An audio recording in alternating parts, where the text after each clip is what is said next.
Well, hello, my friends. Welcome back to Carpo's channel again. I believe today to be a Tuesday afternoon, September 22nd, 2020. Happy equinox to all of you. There's a solstice and then there's the equinox. Every 3 months we have one or the other. And right now is the fall equinox today, actually at 9:30, I believe, Eastern time this morning. Somewhere around there. But I don't want to get into that because it seems like it's overshadowed by so many other things that the world is concerned with. That and that's kind of the point why I mention it. There's a lot going on out there, but really it's what's going on in here that matters. So, never in a time in history have there not been a lot of crazy things happening in the world. Perhaps it's a domino effect and it's worse than ever, but that's kind of beside the point.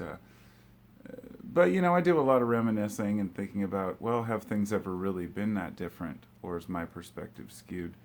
So I wanted to talk about a little about that, a little about ego and charlatans, and I'm not sure where I'll go with this. I'm speaking from my living room because it's one of those brief moments where nobody's here. My wife took the kids shopping, the youngest kids, and then my oldest son's out with his friends. And our house there's always someone here. So um, it's one of those things where I have the moment to make a video in the living room, so I might as well do it. So anyhow, as you can see, mentioning nostalgia, I'm wearing this shirt today that I put on. It's the 1991 NBA playoffs. It's a Blazers shirt. So that's what, 30 years ago and 29 years ago. It was, I remember having a couple of these shirts when I was younger. This one I rummaged out from my father-in-law's stuff when he passed away. And, there's a lot of reproductions of shirts like that is the point, but it's an actual original shirt from 30 years ago. And I actually have a 40-year-old shirt that I had from my dad. It's just falling apart, but I love the shirt. I'm a sucker for nostalgia, for hanging on to things, for items that mean something to me. Which is funny, because when I mention that, I'm sitting here with this Stein. It's a Bohemian beer. It's the Stroh's Brewing Stein. I guess it's a numbered Stein. Yeah. Number 165. My mom's boyfriend. My father passed when I was a teenager. My mom ended up meeting this guy a few years later. They were already separated anyway when he passed. So my mom had a couple different boyfriends and then met this guy. His name was Jerry, and he was the coolest guy. I mean, it's looking back in retrospect. I mean, I'm not going to get into the details. He's kind of the ex-hippie. I think he tried to run for mayor of his city and stuff. He wanted to make changes. I remember digging through his old records, and he had Pink Floyd and all these old Moody Blues, Pink Floyd, Beatles tapes, and I was really into collecting vintage tapes and records. We had a lot in common, and he looked really funny when I took way too much acid one night and came upstairs in the morning, and my friend and I were just sitting there watching his face melt in his bathrobe. Good memories of that stuff. But he gave me this mug, was the point. He gave it to me for my birthday, and I don't recall. I guess it must have been my 21st birthday. I mean, but who knows? With him, he could have given it to me for my 20th or, but it was somewhere around there. And I've had that mug ever since. So 21, 30, 23 years that I've had this mug floating around in my kitchens, and mostly this kitchen. But, and I know I spent the first part of this video talking about nostalgia and hanging on to the past. And there's a reason for that. I have all my old original cassette tapes. I have a lot of vinyl. I would love to make a video of just sharing my vinyl one day because I'm really into records. And yesterday I pulled out all my collectibles that, my ones that I was going to sell that I bought specifically to sell, like my candy vinyl, colored and limited edition copies. I just buy whenever I could, whenever I had a few extra bucks, saying this is an investment for me. It'll allow me to buy a copy for myself and then a copy to sell. And but still, most of the records I bought have been vintage, and there's a certain nostalgia that comes with opening records. And yes, when I was young, I did grow up with records, but it was the very tail end. So when I went to a store when I was 10 or 11 to buy records, it was either records or cassette tapes, and the records were just starting to fade, but there were still plenty. And I'd like to say with records, it's more than just even sound quality or a nostalgia. Actually, being able to open up a cover and look at the print and the inserts is, it's a nice thing. So moving on from nostalgia to ego, and you might be asking yourself why the hell they are connected, and in a lot of ways they probably aren't, but as we know, everything's connected in some way. Our past and the experiences that we've had growing up and meeting people and interacting, and the things that something as simple as a special pen someone gave us, we might build a certain, attachment to objects, but that's not really the point of what I'm talking about. It's more of an appreciation. Like, I could let go of the shit if it disappears. It's not like an obsession about the past. I want to make sure that that's clear. It's not like, because they're being conservative minded, I should say, and I'm not talking politics here, but just in general, being conservative minded means that you tend to follow customs, rites, and rituals and want things to remain the way that they've always been because they work, or if they work, I should say. And that's actually a pretty rational way to live our lives if you think about it. It's the old if it ain't broke, don't fix it analogy, right? So somebody always sees something that's broke. But anyhow, so as we get older and as we build our nostalgia, we fall into different groups and categories. Because of that, we'll find others who also love looking at their old Grateful Dead records. Or somebody like one of my other friends who might meet somebody who really loves collecting football merchandise for their favorite team. Or someone who joins sewing circles and does, who has nostalgia in that experience. The reason why we have nostalgia is because it was a happy time in our life. It's not something we get when we were miserable. And so we try to congregate around people who bring back that feeling. Because of that, we get wrapped up in groups and echo chambers. And today it can get worse than ever because the internet has allowed us to find even the most extreme subgroup within our groups.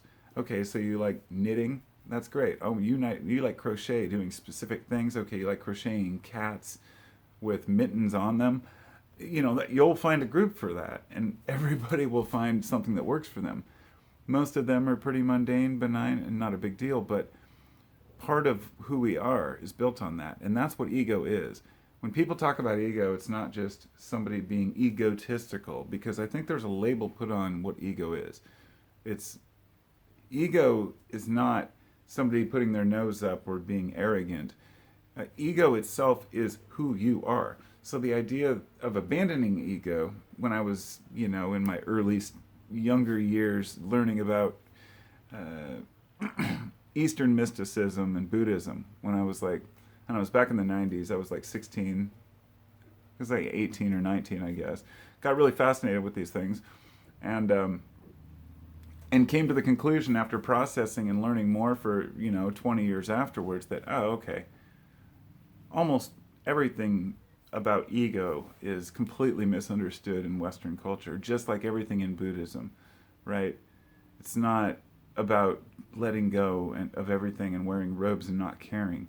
I mean, you can be a full-blown working class Joe and be an active Buddhist or Zen master, I guess, if you will. But none of that means anything. That's the point. It's language used to describe a certain state of understanding. And so do I understand all those things? No, of course not. I haven't read everything about Zen or Buddhism. I've read enough to know that reading won't get you there. So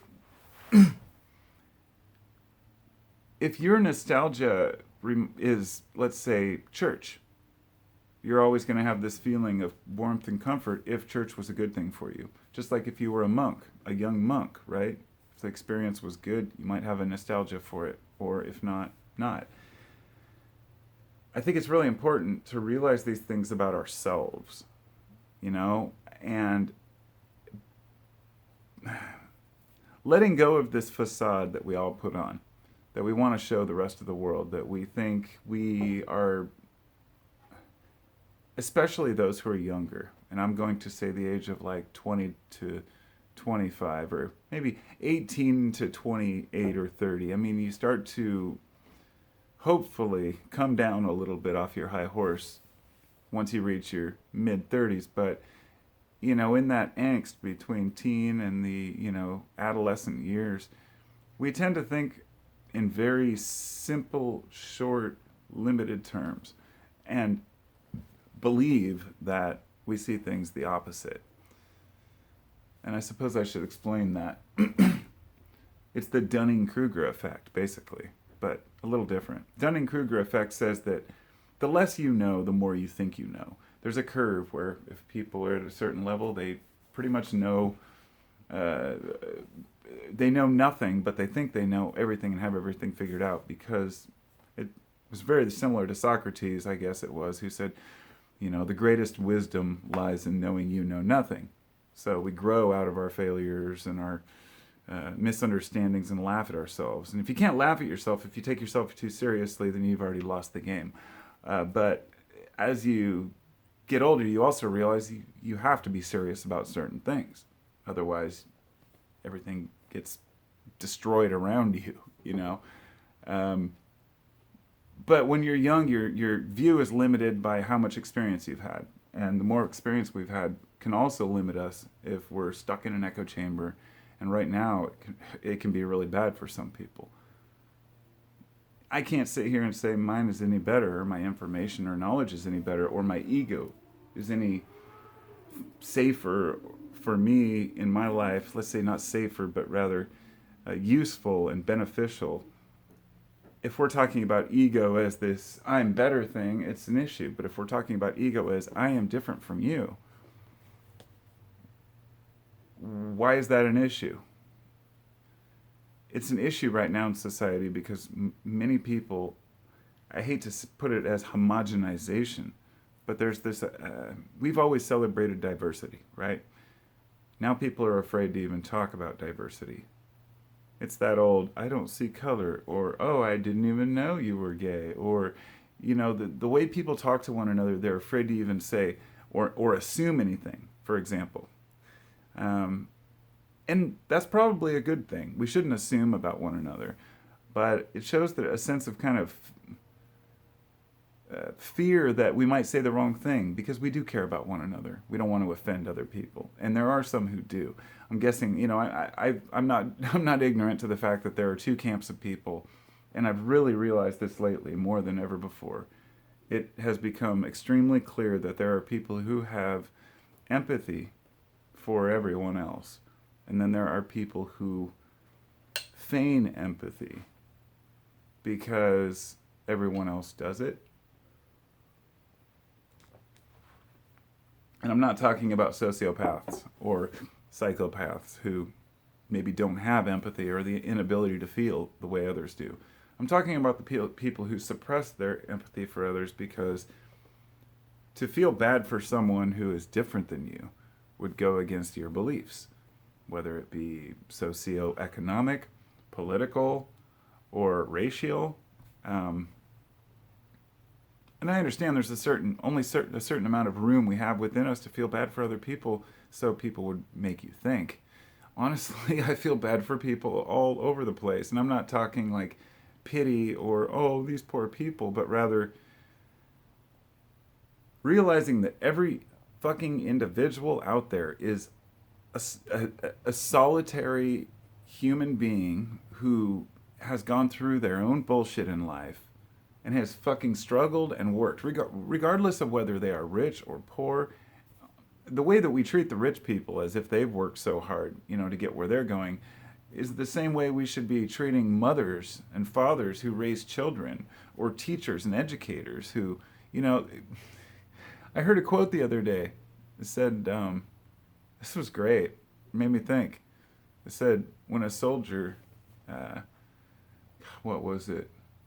If a soldier rescues a fallen comrade, a fallen friend, he's a hero. It says if a nurse saves 100 soldiers, she's just a nurse. It had an impact because I think about these things. The fact that we treat our, you know, in our society, we treat certain people as if they have more value than others. And it's really important to people's self-worth and value because people want to help one another. And I hate to say that there's a reward system of an attaboy and a pat on the back for those who help others, but there is, and that's what drives people. You know, a lot of folks would say that, kind of like with charity, that people should just give without expecting anything back, never tell anyone who they are. People should do nice things for people all the time and just do it because they want to and because they care. So that's easy to, that's easy to say when a person has money or means or time, but for the average person who's, say, working 2 jobs, trying to feed their kids and get them to school and then maybe go to school themselves, they don't have a lot of time for extra charity and donations. I mean, people are just trying to survive, but people still do help others. And that's the point. People who lost their entire house. Down in Oregon, these fires are finally calming down, but not before they took out hundreds of structures. I think it was thousands total, but hundreds of homes. And these fires will burn for months in the root systems and all over the state. There's just people who are struggling. One guy said, I lost my house, so I decided to just go down and help other people get their boats out of the lake. He's like, it's already gone. There's no point in, because Detroit Lake it drains this time of year. And so they're rushing to get 250 boats out of there in like one day. And people just showed up to help, volunteering. People care enough to volunteer for random shit that other people need. I bring that up because of how important I think it is. This image that we have of human beings being selfish, being greedy, not being there for each other and just being totally divided. I feel like things like civil war are only something for idiots. They're only something for not people with principles. Here's what I'm talking about. If we can't work together and work through our problems and look and see what is right and what is wrong, then, war will ensue. Chaos will ensue. Battles, sure. But there is a right and wrong out there. And I'm not going to tell you what it is because it's a secret. No, really. I mean, my view of right and wrong is going to be different from yours. And if you're somebody who thinks that war is justified, for example, because we have to be out there in the desert fighting these people, or else they might have weapons of mass destruction, or the next week we have to free the Iraqi civilians. A lot of folks, and that's what I've learned the most about psychology, is people will justify anything they want to believe by bringing up irrelevant banter, complete, I think it's the straw man fallacy, just totally unrelated bullshit, that ordinarily they wouldn't give a damn about. Why would somebody care about, for example, helping Iraqi citizens after they just supported blowing the place up and they were the same ones chanting?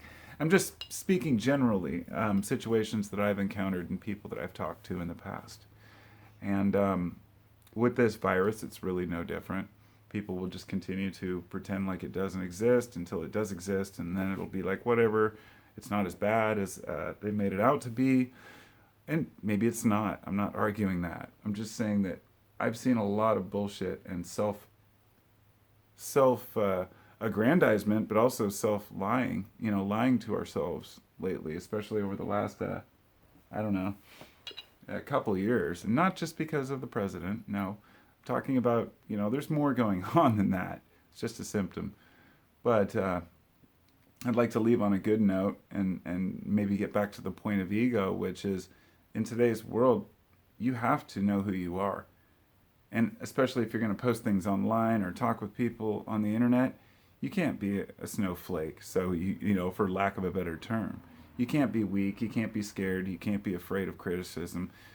But the fact that we all still kind of go, oh, when somebody calls us a name, shows that we're still human.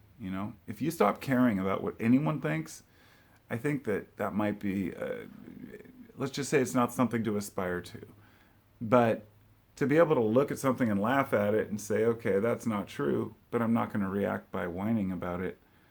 You know, I think that that's something that we can all work towards, because our egos, that part of our ego, that Western version of ego, is the part of us that we think lashes out at others and says, I'm better than you. And I'd like to say that there's nobody's better than anyone else, but of course that's not true. I mean, there are better squirrels than other squirrels, right? If he can collect more nuts, if he mates more, I mean, there's a certain, a life goal of a squirrel, whatever it might be, or an amoeba. It doesn't better just, it's like saying greater. The definitions get all twisted off, But there are some better humans, because they're shitty humans. We say there's some horrible humans out there, and that means that there are some good humans out there. Come here, Luce. Come here. You want to say hi to the camera before we go? She just wants to get up on the chair. Hey, baby. How you doing? Hi. Say hi to the people. Lucy Lou. She's such an awesome dog. They say dogs are like their owners, and I was reading an article today about that, because of course that's just one of those things people like to say, right? But, it does turn out to be similar, very true. I was surprised after looking at the pounds for dogs that, or I should say not surprised, I mean, that a lot of the dogs that were there were pit bulls. And it's because most people who get a pit bull think that they're going to get some cool, tough dog, but then they can't take care of it. Pit bulls, I used to think, had a tendency to be dangerous, right? And I'm going somewhere with this beyond just talking about dogs, because it's a lot like humans. Pit bulls themselves are not dangerous, just like certain cultures or races are not dangerous. It is how they are trained. And a lot of people have certain dogs that they train to be violent, and therefore there are more, accidents with those types of dogs, naturally. And a lot of the stories I've heard have been the same. And I know, my wife got bit on the face by a pit bull when she was younger, and it completely tore part of her cheek, and they had to put the animal down. And, she felt so bad because she said it was such a sweet dog before that. But the owner is an issue. It was in a crate. I don't know the full details of that one, but let's just say that my dogs have been stubborn, run away, they never listen to what I tell them. I mean, Juno and Lucy at least haven't. And I figure that's just kind of like I am. So, but there's a training component. If I trained my dog to attack people when they came to the door and growl at them, she would. And I wanted to say that dogs tend to mimic their owners. And so if every time somebody comes to the door, you get all mad and paranoid and you start sweating, your dog picks up on that. Just like your kids pick up on that, or your family, or your friends. So part of being you as a human being means getting rid of that fear that we have, that we've carried around with us since primal times. And that fear leads to arrogance. I don't know what else to say. That's my ramble for the day. That's Carpo's Sunday School Church, for what it's worth, on a Tuesday. So be well, my friends. I'll talk to you next time. Word.